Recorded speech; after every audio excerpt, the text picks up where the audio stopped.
All right, hey everybody, welcome back to the Level Up Podcast. I'm Matt Johnson. We've got Greg Harrelson with us, and we are going into a very specific topic today. You might be familiar with some of the other mastermind and high-level interviews and conversations that we have with agents and coaches all over the country, but we're going to go specifically into a concept about really anticipating obstacles and how to create solutions in advance so that you can have a better sense of control over your business and where it's going, especially if you are in a leadership position where you have agents to lead and you need to show them and lead them to the right activities to prepare for some of the obstacles that might be coming in your market. So with that being said, let's welcome in Greg Harrelson. Greg, what's up today? Hey, man, just ready to rock and roll and share, give a little bit of sharing here, and hope so we can make a difference. That's right. So we were talking before we started recording kind of about what's going on in your market, which is what kind of got us down this train of thought. And of course, you've got agents in your office that you need to lead, and you're seeing some things in your market that spurred this. And I'm curious just if you want to share a little bit about what you are seeing, not in terms of like predicting what's going to happen, just some of the opportunities or the risks that you see in the market. Yeah, so I mean, this is the time of the year, where I do start to look at the market, and I have to, as an entrepreneur, I have to evaluate the market, and I have to kind of determine, okay, what is this going to look like? It's almost as if I've got to make some predictions as to what's going on in the market, but that's really what I not what I do. What I look at is I say, what are the potential risks that we may see in the real estate market in the near term? And when I evaluate or determine a few, maybe some potential risk or obstacles that could be about, then I start to immediately figure out, well, what is my plan?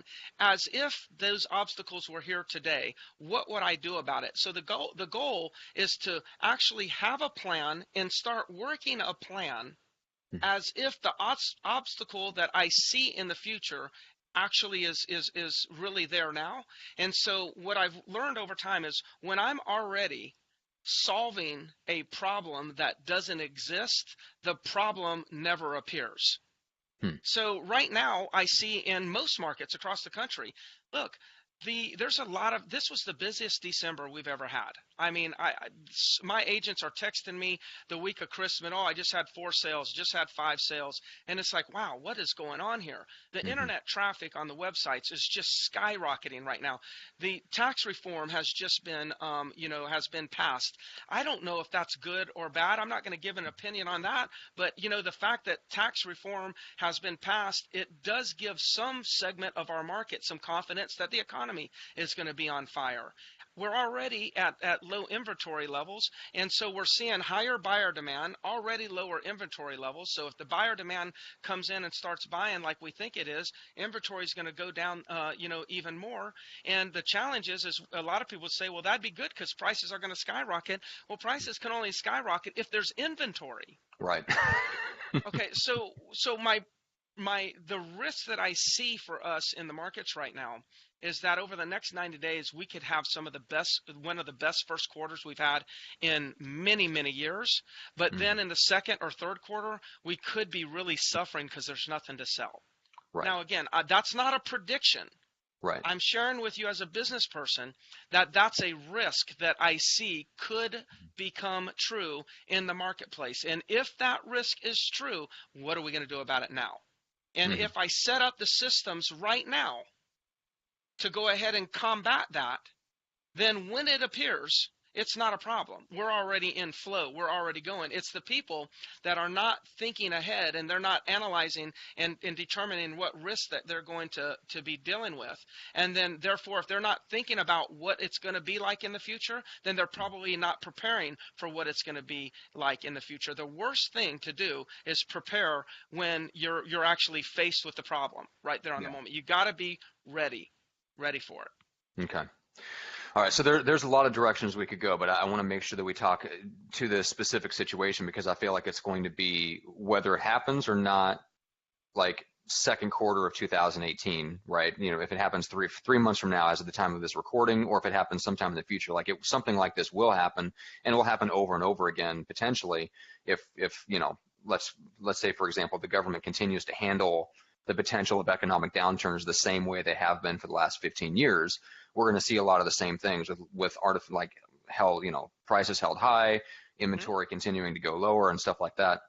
So when you look at a scenario like that, where that's the risk, that's the threat that's on the horizon, what do you go, okay, what, I guess, what's the thought process for how you create a solution? Well, first of all, we know that one of the biggest challenges in this risk that I'm seeing is low inventory. Okay. Okay, so low inventory in the future. So one of the things that I want to focus on right now, while everyone's focusing on all these buyer leads that are coming in, and I don't want to lose focus on that, but Uh-huh. let me tell you right now, you got to have some focus on generating listings right now. Because the Okay. challenge is for these people that are over there and they're just focusing on buyers via Zillow or wherever you're getting your buyers.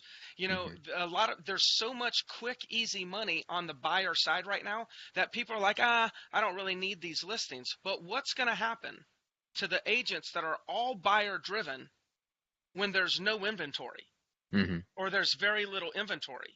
Yeah. Then the conversations that they're going to be dealing with the buyers because they just lost their fifth property through multiple offers, or the Hmm. property now just went up by X amount of $1,000, or there's nothing. Like, what is your objection handlers for there's no inventory?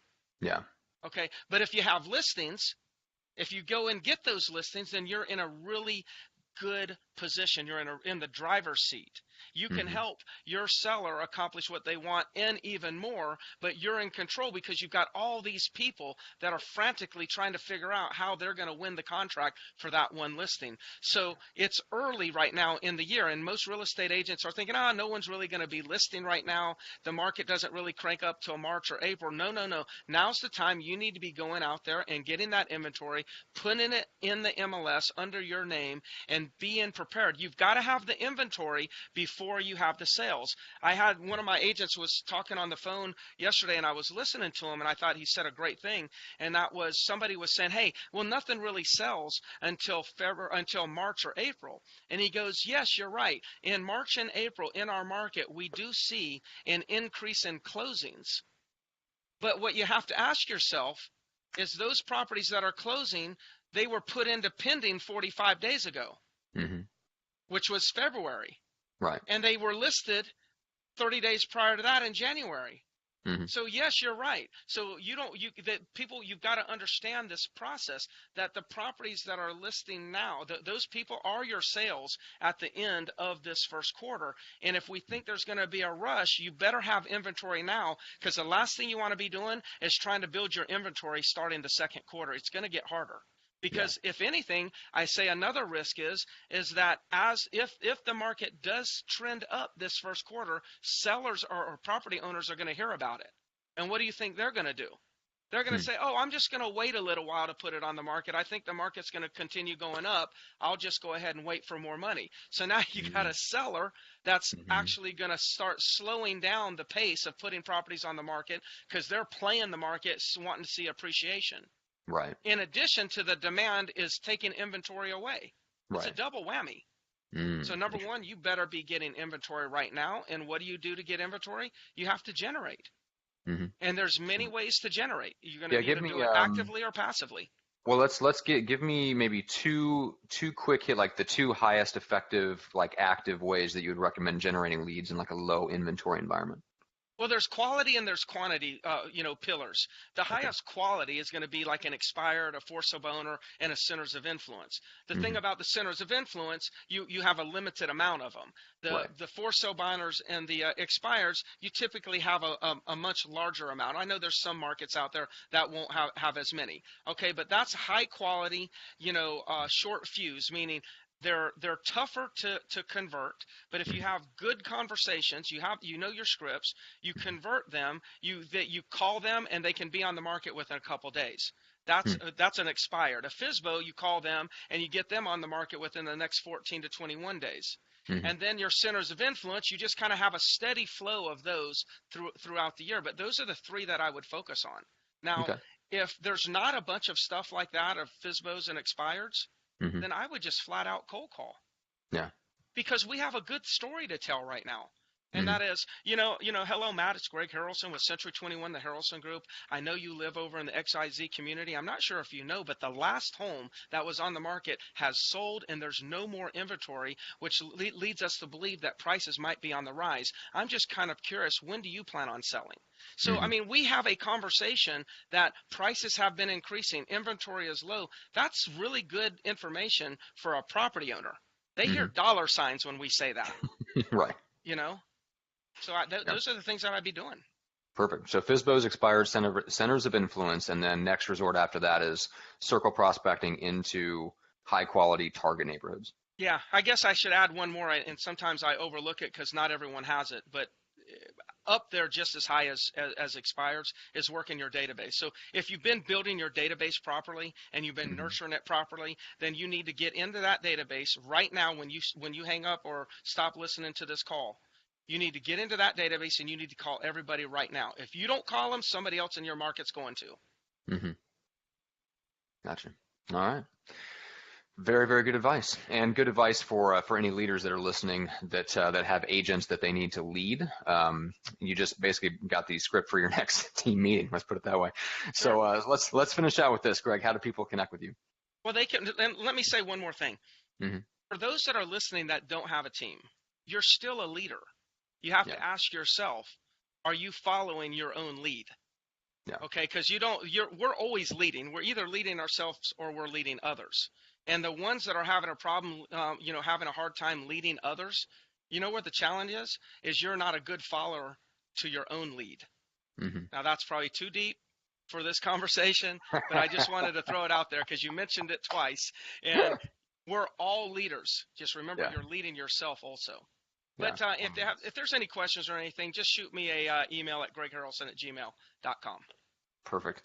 And I'm going to have to wrangle you into doing another deep dive on that because you dropped that bomb at the end. That's awesome. Okay, let's finish out with this, guys. Go to the leveluppodcast.com. You can get the links to everything from there. You can watch the previous episodes right there on the site, or you can go directly to YouTube, iTunes, or Stitcher and subscribe to the show there, depending on whether you want the audio or video version. So you just keep in mind we'll be doing more high-level conversations with agents and coaches from around the country, so keep an eye out for those. And then we'll also do 1 to 2 of these shorter, intensive deep dives into single topics. So keep an eye out. You'll see both of those come across your feed when you're subscribed to the show. Thank you so much, and we'll see you on the next episode.